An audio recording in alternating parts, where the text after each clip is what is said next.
मोठ्या प्रमाणावर व्हेंटिलेटर आले आणि सगळ्या हॉस्पिटलच्या बाबतीमध्ये देशभर मोदीजीने आग्रह झाला की मेडिकल कॉलेजेस वाढवा, डॉक्टर्स वाढले पाहिजेत, नर्सिंग कॉलेजेस वाढवा, नर्सेस वाढल्या पाहिजेत, पॅरामेडिकल कोर्सेस वाढवा, त्यातून पॅरामेडिकल फिजिओथेरपी, ऑक्युपेशनल थेरपी हे वाढलं पाहिजे आणि साधनं एखाद्या प्रायव्हेट हॉस्पिटलसारखी आली पाहिजे. तर ती आणण्याचं एकमेव मार्ग आहे की गव्हर्नमेंटने पैसे दिले पाहिजे. त्यातून हळूहळू आपली सगळी सरकारी रुग्णालय आपण अद्ययावत करतो आणि त्यामुळे मी जिल्ह्याचे कलेक्टर, जिल्ह्याला DPO जो असतो, जे निधी डिस्ट्रीब्यूट करत असतात ते DPO या सगळ्यांचं कौतुक करेन.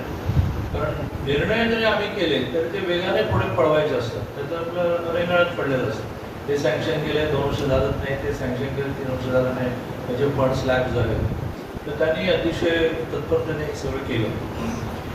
मी हॉस्पिटलमधल्या सगळ्यांना असं आवाहन करेन की इन्स्ट्रुमेंट येत राहतील, पण जोपर्यंत माणूस झीलने, मिशनने जोपर्यंत सेवा करत नाही तोपर्यंत ते इन्स्ट्रुमेंट पडून जाते. आणि त्यामुळे ती झील, ते मिशन हे आपल्या सगळ्यांमध्ये यायला पाहिजे. तरच मला असं वाटतं की आगामी काळामध्ये खूप गोष्टी सोप्या होतील. मुंबईमध्ये असंख्य हॉस्पिटल आली, पण आजही लोक हिंदुजामध्ये जातात. म्हणजे किती आली, अपोलो, कोकिळाबेन, किती मोठी यादी सांगते.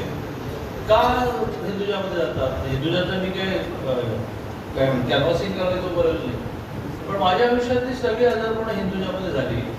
आणि मी असं बघितलं की अतिशय नम्रता, डॉक्टर, नर्सेस, तिथला स्टाफ, निम्मा तर पेशंट त्यातूनच बरा होता.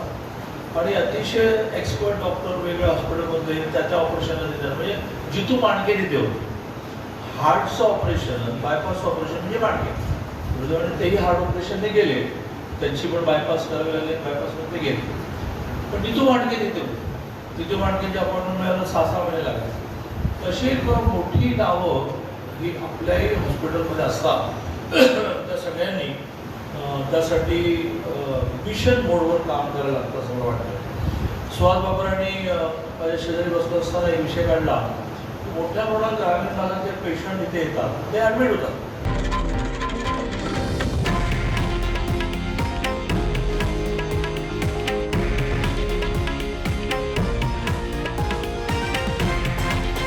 हे आहे देशातील नंबर 1 न्यूज नेटवर्क आणि आपण पाहत आहात TV9 मराठी, एकमेव.